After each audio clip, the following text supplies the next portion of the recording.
Hey,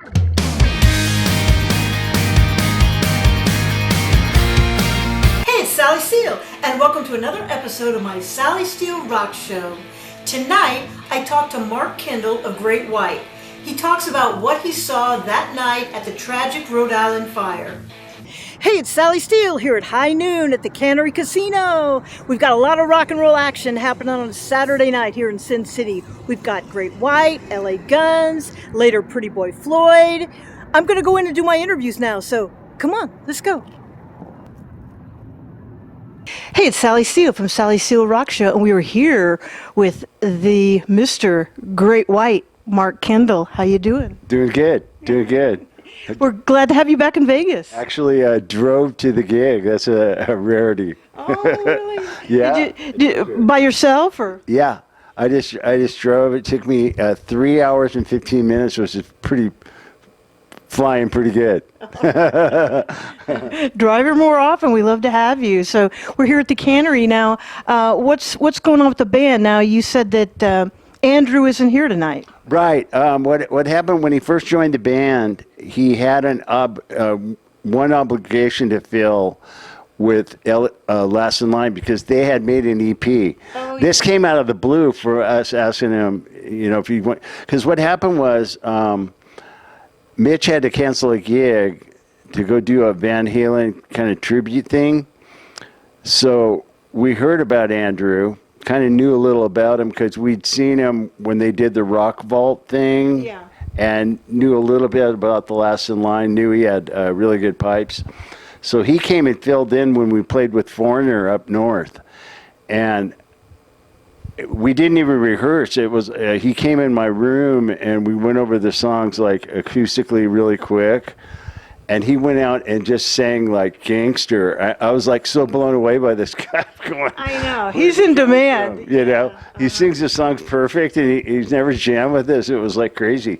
So we liked him a lot because, he's not pretentious. He doesn't have this weird ego trip or, there's nothing. Everything's straightforward. Go sing, kick ass, and, all the regular non-drama stuff, Okay.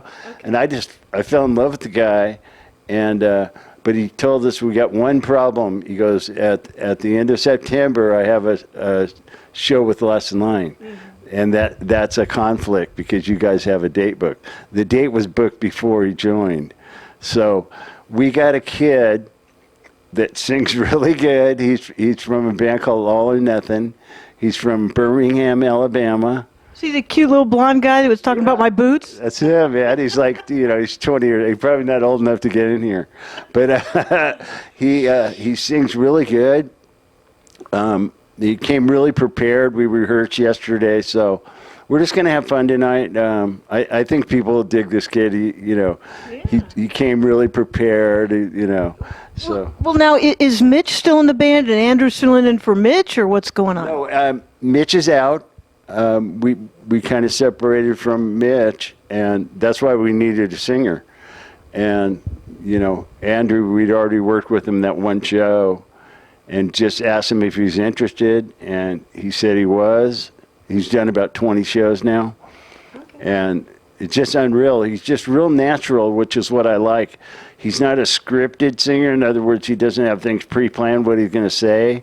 He just goes out and, hey, dude, what's up? And, hey, people, let's rock. And, everything is just comes off the cuff. And he really gives a lot of effort. He sings everything. Like, he has so much power in his range, a lot of grit, and he really goes out to, impress people, really. Mm-hmm. That's what it seems like to me. I mean, he really gets into it. Well, I'm anxious to hear him tonight.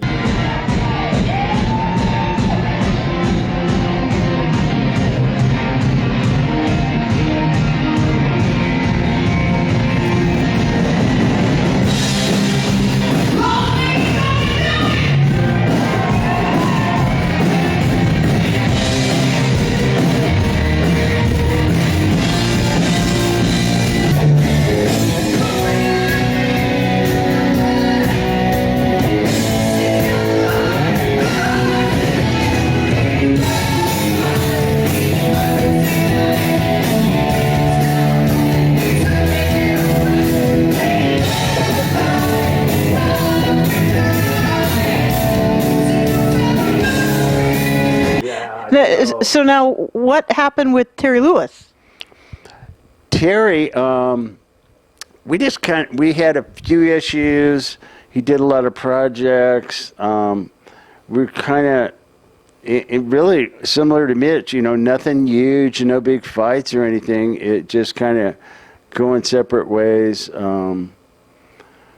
Few small issues with Terry, nothing huge. I love the guy. I saw him at the NAMM show and we're like, hey dude, what's up? It's not a big deal. He's off doing. I always felt his home should be XYZ anyways. He seems like his voice glues to that a little better than us. But he's a sweet guy. Sometimes things just don't work out. But like I said, there was never been any big fights or, I hate you, get out of my band or any kind of nothing like that. Well, as we're going in reverse now, what exactly happened with Jack? Did you guys break up because of the fire? The band really had nothing to do with the fire. He was out doing a solo tour. So you weren't there?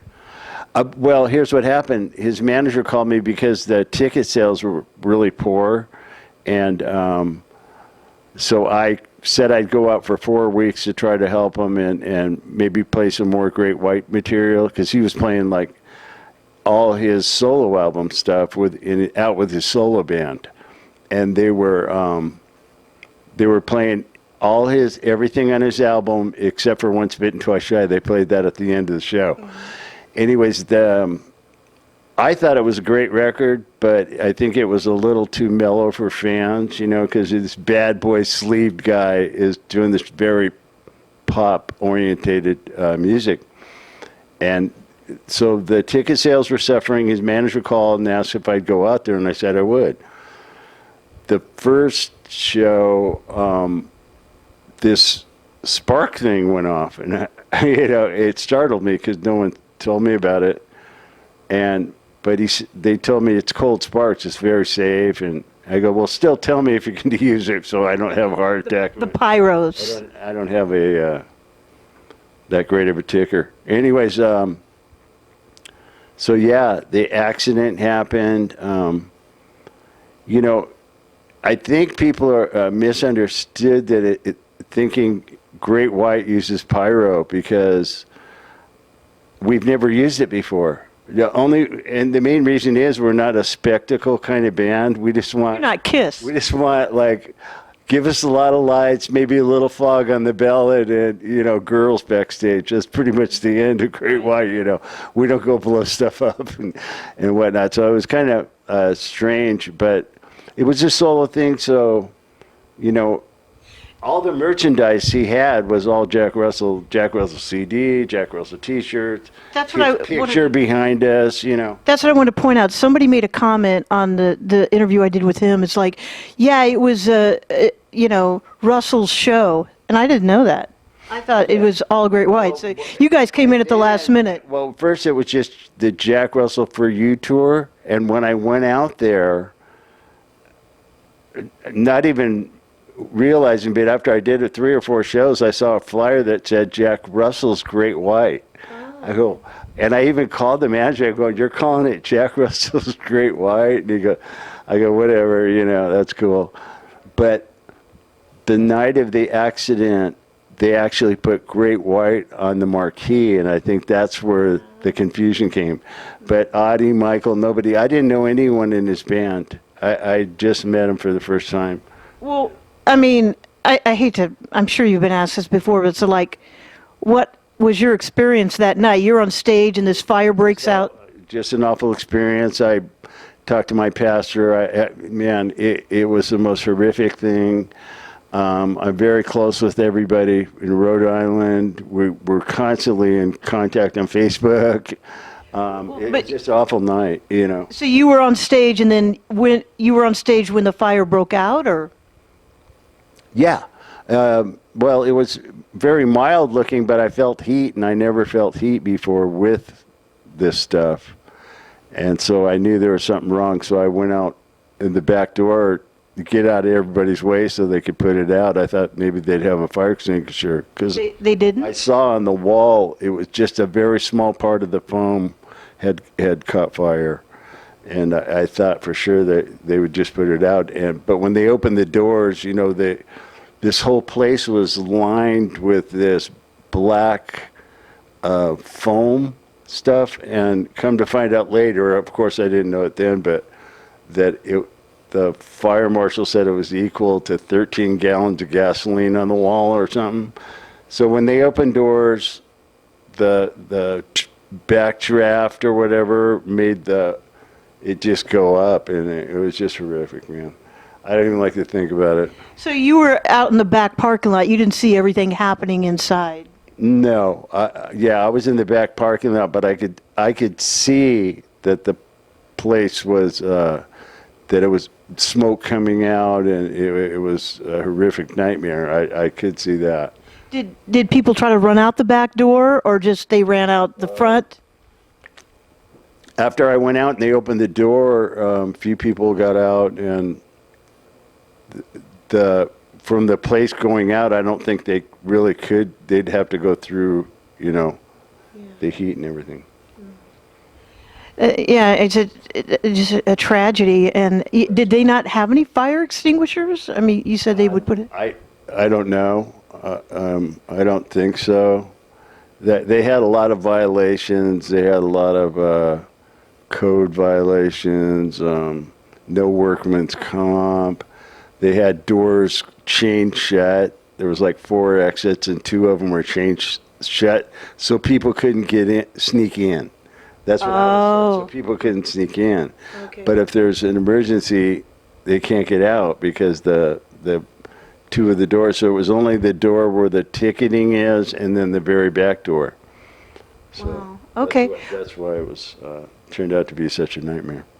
Well, I'm sorry you have to relive that, but I mean, I did want to clarify that because somebody had written that to me.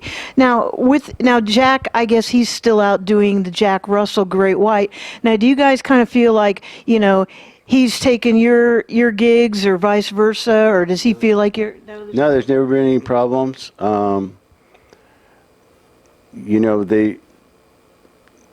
He kind of, I think recently I saw where on the internet, he's playing and he sits down. So I think they play some smaller venues. We've never had any conflict with him playing where we wanted to play or any kind of, and we made that arrangement a deal to where he could still make a living, use the name with his name.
Great White and Ellie Guns were awesome. So, okay, on to Pretty Boy Floyd. Okay, see you there. Thank you for tuning in. Starting next week, we will be doing 3 weeks of our Halloween specials, where we talk to the dead with interviews with Chester Bennington of Lincoln Park, Zach Bagan of Ghost Avengers, and Rob Zombie. You won't want to miss it. Make sure you subscribe, and we'll see you on the streets of rock and roll.